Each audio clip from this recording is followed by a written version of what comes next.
Good evening. Thank you for joining us in person and also too virtually to our public comment of the portion of the Court of Common Council meeting. We are streaming live from HPA-TV.org, channel 96 on Comcast, and channel 6032 on Frontier. Public comment shall be conducted in accordance with the following procedures. Each person gives his or her name, address, and if he or she represents a group, shall in addition state for the record the name and address of said group or organization. Each speaker shall limit his or her remarks to 3 minutes. All remarks shall be addressed to the council as a body and not to any member thereof. During the public comment, no member of the council may address the council as a member of the public. Any person making impertinent or slanderous remarks or who becomes boisterous while addressing the council shall be forthwith barred from further audience at said meetings unless permission to remain is granted by 2/3 votes of the council members present and voting. During the public comment, there should be no debate by the council, although questions may be asked by council or persons making such presentations. Our timekeeper will be Councilman John Gale. I'm sorry, I did not introduce ourselves. My name is Councilman T.J. Clark. I'm serving as the presiding officer for today.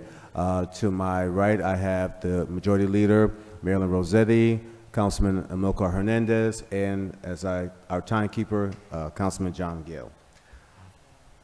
And thank you. And on our screen, we have Councilwoman Mally Rosado that's joining us as well. Our first speaker is Hyacinth Yenny.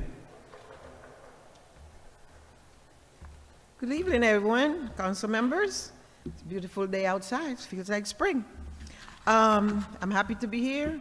A couple of things I just want to make mention because I think it's really important. I just want to let you know, Recreation, Active City, they are doing a phenomenal job. They are doing an excellent job. I've never seen so many parents and children involved. This is what we want in the city. It was the right thing to do to remove recreation from family and children. I just want to let you know.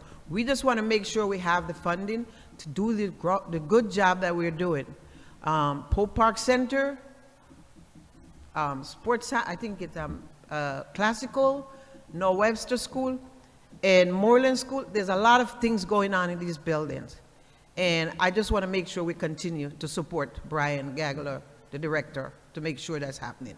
Okay, we talk about parent involvement. I've seen it there, all right? So I want to make sure. I also want to talk about support for the 3.5 agenda item, support for Maple Avenue Revitalization Group Streetscape Project. Thanks to the state and James Sanchez, our state rep, Ed Vargas, and the city to make that happen. So hopefully we're going to be starting that project in the spring. And I'm hoping we can start considering looking at, 55 and over housing. We are in desperate condition for senior, I call it 55 and over housing, okay? We're doing a study with the Action Lab at Trinity to look at where the gaps are in the south end of Hartford, to make sure we can keep our seniors in the south end if possible.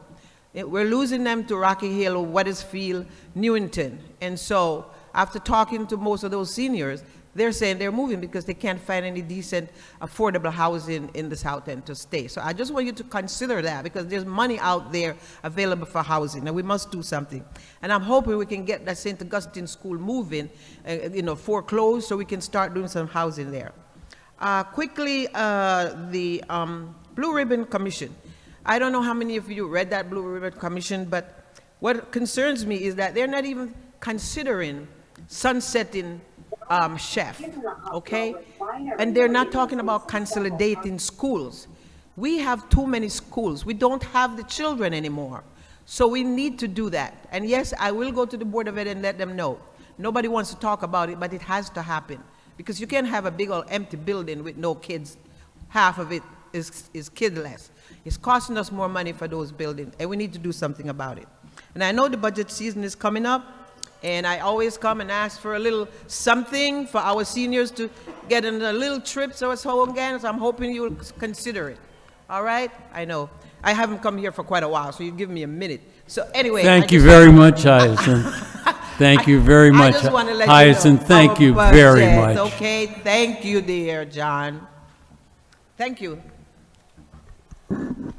Thank you very much. Braden Ransom.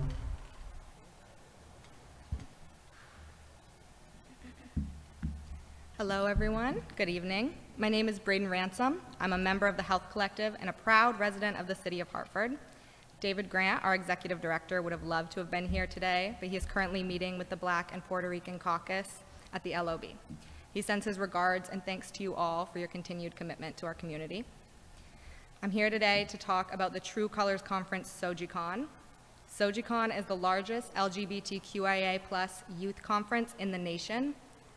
Participants who attend get to choose from nearly 200 workshops, performances, and activities. And we would love for you all to be there. The conference takes place March 21st and March 22nd at the University of Connecticut. And registration closes this Friday. Thank you. Thank you. Can you forward the council that information, please? Thank you. David Yonan.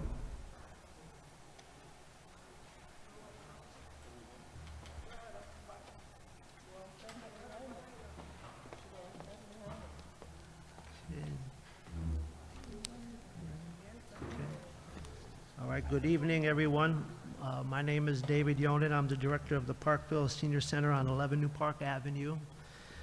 I'm here today to speak about the upcoming budget for 2025-2026. I do realize budget season is beginning, and it's a very important time to advocate for our center's budget. And I would like to see additional funding to our budget this year for a kitchen cafe manager, and also for our food service program, we're needing funds. Basically, Community Renewal Team, which is our food service program, they've been providing meals for 54 years. They're experiencing a decrease in funding from the federal government. And we've seen this recently, that the email we got from them about 2 months ago is that they're not going to cover a cafe manager. And that's a big deal for our seniors, many of them who depend on this meal that they receive Monday through Friday. We have seniors here with me today, as you can see behind me, who are 55 and up. They're members of the center. We represent the community here, a very diverse community in general, just like our city at large. And we offer lunch 5 days a week. Our meal is provided by CRT, which I mentioned before. We average about 150 to 175 meals per week served to the seniors. In 2024, we served 6,954 meals, and our attendance was 7,001.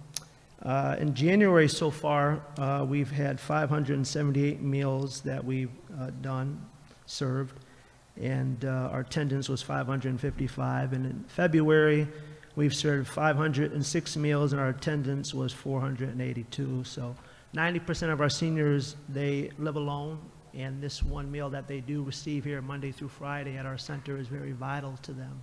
So we're hoping that as budget season begins, all of you on council will take into consideration our budget requests, and we do appreciate all that each one of you has to do here as elected officials. So thank you all for listening.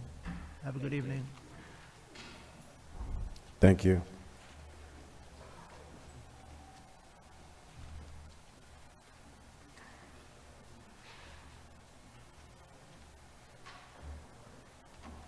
What's his last name?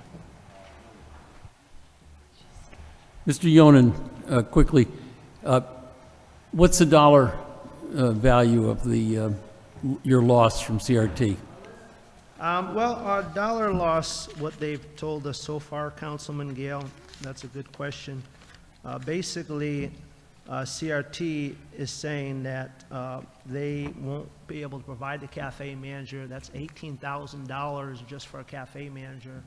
And for food, we're looking at $25,000. Because of the lack of funding that they're receiving through North Central Area on Aging, it's a big effect. And the cafe manager is the one that is Safe Serve certified and is the one that brings out the meals. They're pre-made meals that CRT makes at Windsor Street location and brings daily, Monday through Friday. So that's the dollar amount. Thank you very much. All right, thank you.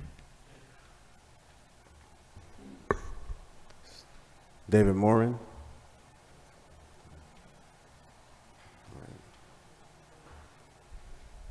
No David Morin, okay. Alyssa Peterson.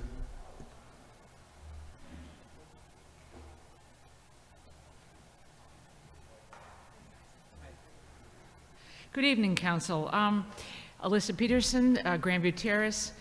I expected to see a lot more people tonight. I came out to support them. I participated in a very successful event in the North End about the need to include the community in the selection of the police chief. What I also advocated for at that meeting was I'd like to see this council study in the future a police chief or require a police chief to look at non-violent responses in the city. I think we all know that we don't have enough police recruits. We don't have the ability to recruit. We don't have the ability to pay higher salaries. I think the time has come to look at civilianizing our police force more, civilianizing positions so that it's easier to find positions, and also to look at restructuring our department. We don't need as many captains as we have. We don't need as many deputy chiefs as we have. We don't need as many lieutenants. The staffing numbers we had were for a 500 or 475 person police force. That has all changed. So with the advent of non-policing methods nationwide, I want to take a look at restructuring calls in the city of Hartford, where the old structure of ABC, violent calls, calls for robberies, calls for assaults, etc., that's what a police force is for. The calls for disputes between neighbors, the calls for noise, the calls for baby daddy disputes, domestics, again, nonviolent, the calls for eviction concerns, all of those are nonviolent calls, and they can be categorized where we send out a team like Heart Team. It's been proven the Heart Team was successful in dealing with those who are experiencing drug incidences or those who are experiencing mental issues. We can possibly expand that with groups like AJ's, the Christian Activities Council, or whatever it's called now, Hartford Community That Cares. Millie's group maybe can take it over. But we need to identify CRT is another possible agency. We need to identify an agency and a group that can possibly take non-violent calls.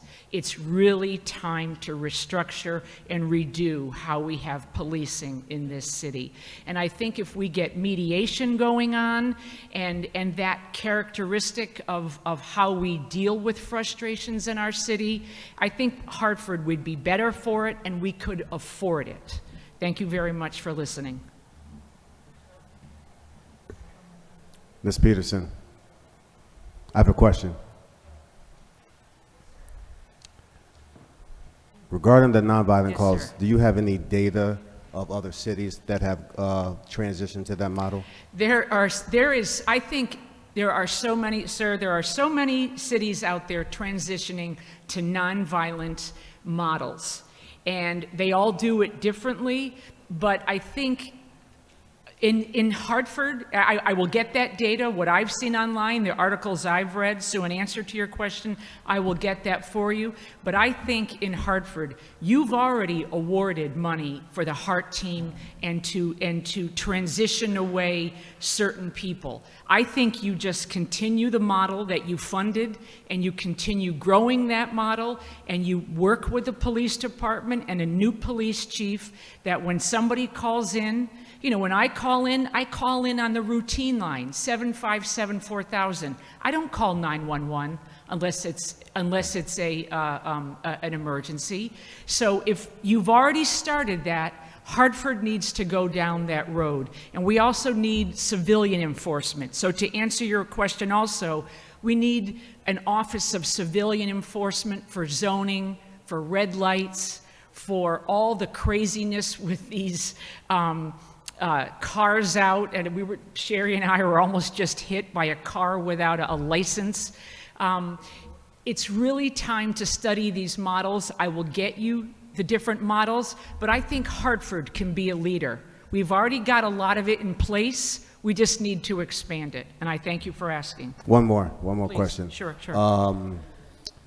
There is, I'm trying to think of the terminology, something like conflict resolution. Excellent, yes. Mediation. Yes. That's Thank you. exactly what I want. We send a team of just professional mediators. They don't need badges. They don't need guns. They go out and take the calls. So right now, you know that the Hartford Police Department categorizes all of us. They categorize us A, B, C, D when we call. You simply get another team. Okay, maybe they need to have one officer, but you get another team that answers the D calls, or you reclassify the C calls. We know that you need an officer to go to, you don't even need an officer to go to a traffic scene. You need somebody with insurance experience to go there, draw the diagram, talk to the people, and they leave. There are so many different ways to deal with mediation of even driver disputes. So in answer to your question, there are other models out there. It's perfect time for you folks at your budget to award a block of money for the city to study this, and there's plenty of grant dollars. The nonviolent policing method is nationwide now. There are so many grant dollars available out there that we can partake of. The time is over to end putting our tax dollars toward, or federal dollars or state dollars towards our policing salaries. And I really would also ask that you look at the way the contract is structured. That contract is from the 70s. And thank you very much. Thank you. Sherry Frazier.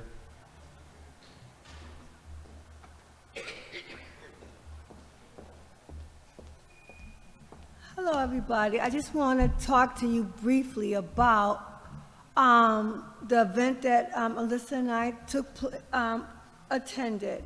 It was nice. It was civil. Everybody. I saw some new faces. I saw some old faces, and we were able to communicate effectively. We were able to hear what each other had to say, and we were also able to sympathize with each other. The one thing that stuck out was, as we were departing, an individual walked up to me and said, "Well, did you register?" I said, "What?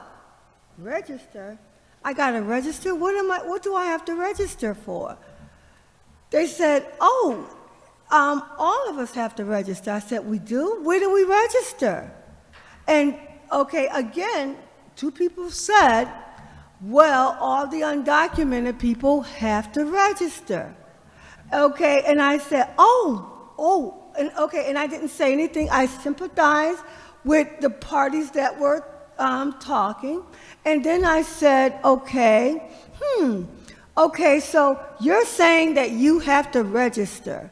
Do you know where you have to register? Is this information made public? And then I discovered no one in the room knew that they had to register. I asked everybody in the room, a couple people in the room, I called the city, I called the state, and then finally I got in contact with my individuals that I know at the federal government. And that's when they provided me with the information. What I was concerned with is that the individuals were saying that they were getting harassed. And I said, what do you mean harassed? That the police were harassing them, making them feel uncomfortable because they knew what power they possessed. And I said, oh, well, you can report it. They said, no, if we report it, they're going to come, they're going to make us feel even more uncomfortable. But I just wanted to make sure that you're aware, even though we're a sanctuary city, sanctuary state, I want to make sure all the undocumented people are aware. Are you aware that these politicians that smile at you have not passed not one bill to protect you from harassment such as this? And what I'm just saying is that we need to do a better job with, if we're going to say we're a sanctuary status, we need to make sure that the residents feel comfortable. Because if they feel uncomfortable, we're uncomfortable. Thank you. Millie Arciniegas.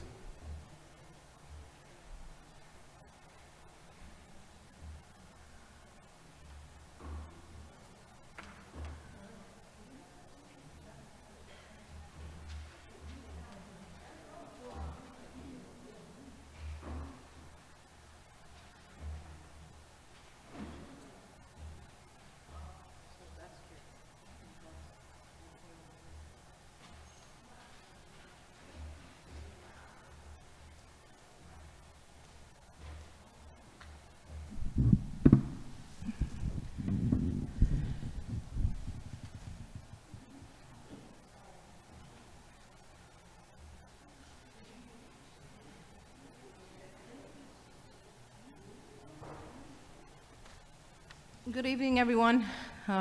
Councilman Clark and all of the council members. My name is Millie Arciniegas. I am the executive director of the Hartford Parent University. I just wanted to mention today that we have collected over 2,500 petitions across Hartford in affordable housing. Those are the petitions. Okay? I mean, can't see it here, but they're over there. Affordable housing, they're from tenants in affordable housing. And they're living in filth. They're living in filth day in and day out, okay? They call the 311 line and they tell them, oh, well, it's gotta, some things just doesn't fall under the municipal code, some things do, some things don't. And it's just a big runaround. There's not enough inspectors. The landlord, we're gonna have to wait. These are people that are living with mice, infested apartments, mold, you name it. And the answer can continue to be that we don't have enough city inspectors. We have plenty of people in Hartford that they can hire. Plenty of community people that they can hire if they don't have enough city inspectors. Families don't deserve to live like this. It's deplorable. They're living in deplorable conditions. You'll hear from someone from Betty Knox. You'll also hear from another person that has served the community in these and collected some of these petitions. It's not a pretty sight. And I know some of you already know it, and some people are saying, oh yeah, we know, we want to do more. It's time to do more. We want to see people moving and saying no more, no más. No one deserves to live like this. No one. The first thing that you can do is get rid of the rental licensing program. Get rid of it. Because what it does is it allows the landlords that have 4 units or more not have to do inspections for 4 years. They do the certificate of occupancy once they come in, but then they don't have to see that person for 4 years. So that's something that we're working on. That's something that's on this petition, and something that I hope that you take serious, because all of these apartment buildings, in one shape or form, are violating the municipal code. And it's got to stop.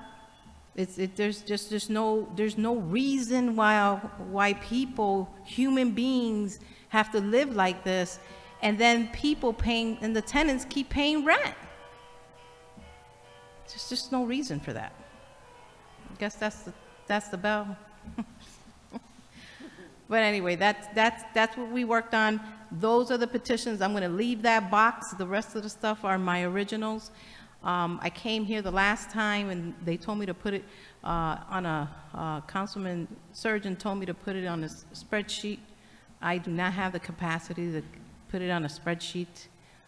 So, you know, hopefully maybe the aides here can help with that and put it on a spreadsheet. But these families are looking for answers, and one of those things is looking into that rental licensing program and making landlords do yearly inspections so that they can follow Thank you, municipal Millie. code. Thank you. Thank you. Our next speaker is Damaris Bolarin.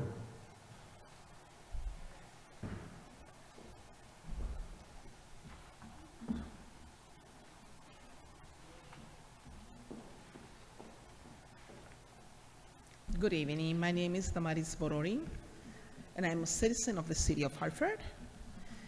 I'd like to mention to each and every one of you that I took part in the petition, in the signing of the petition, going out, meeting, talking to people, hearing their stories. I even did home visits, and it's really, really bad. It's the way the conditions that individuals are living in. Not even an animal should be living in conditions like that, you know. I feel that just, you know, the fact that, you know, the mayor said, you know, there's not enough, we don't have enough individuals to go out, inspectors, that's not an answer. Meanwhile, individuals, you know, are putting at risk their life, their health, as also their children's health is being put at risk. And it seems like no one really cares. Well, let them die like that because we don't have enough. But there's enough manpower in the city of Hartford. There's a lot of individuals. I have experience. I work for the Hartford Housing Authority. I did inspections. Yeah, I'm one of those individuals that can come right aboard and start doing inspections. Why not? And there's many others like me. And if that's not enough, then let's just create a little small pilot program and give them the basic training, which you don't need much because I did it for quite a few years. And you don't have to pay them much, and they can do the job and be hands-on. But if they don't, if no one is gonna reach out to the community has the solution. There's many individuals in the city of Hartford to build a whole new community if we had to, when it comes to experience. And if they're lacking, let's provide it to them, and let's try to bring comfort to the families that are really living in deplorable conditions. It shouldn't be happening in this ancient time in the city of Hartford. I mean, I don't know how people can just sit back and just allow it to happen, you know. I just hope that, you know, you guys take this into consideration and get on the paddy wagon, get on, you know, and ride along with us and support us in this, because it's really, really needed. Thank you so much. Thank you. Our next speaker is Herberto De Leon.